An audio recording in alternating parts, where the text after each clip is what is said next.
जादुई राजकुमारी और छुपे हुए राज का महल।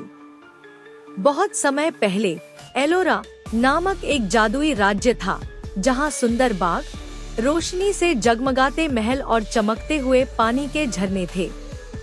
इस राज्य की राजकुमारी का नाम ज़रीश था, जो निहायत सुंदर, बहादुर और नेक दिल थी।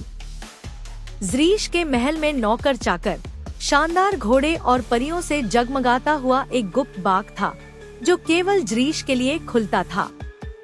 एक दिन महल के पुराने कमरे में ज़रीश को एक रहस्यमय किताब मिली, जिस पर लिखा था, जो इस राज को खोलेगा वह न केवल अपनी तकदीर बदलेगा बल्कि पूरे राज्य को भी नई जिंदगी देगा। किताब के साथ एक बंद ताला था, जिसे खोलने के लिए 3 चाबियां चाहिए थी। लेकिन ये चाबियां महल के विभिन्न जादुई हिस्सों में छिपी हुई थी, जहां जादूगरनी जाफीना का साया था। ज़रीश ने अपनी परी दोस्त नूर के साथ चाबियां ढूंढने का फैसला किया। पहली चाबी चमकते झरने के पीछे एक गुफा में छिपी थी, जहां जाफीना का जादुई सांप पहरा दे रहा था। ज़रीश ने अपनी होशियारी से सांप को धोखा देकर चाबी हासिल की। दूसरी चाबी जादुई बाग में थी, जहां कांटे वाले पेड़ों ने उसे छुपा रखा था।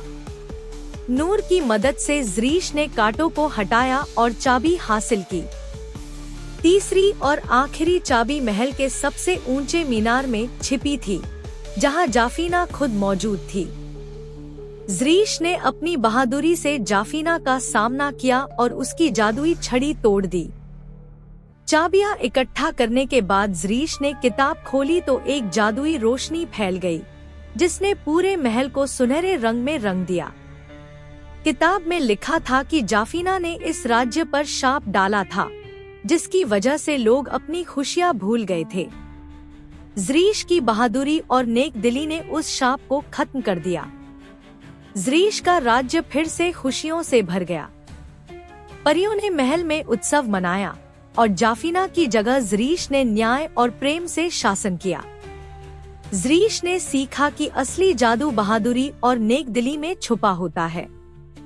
हकीकत में ताकत जादू में नहीं, बल्कि नेक दिली, साहस और दूसरों के लिए बलिदान में है।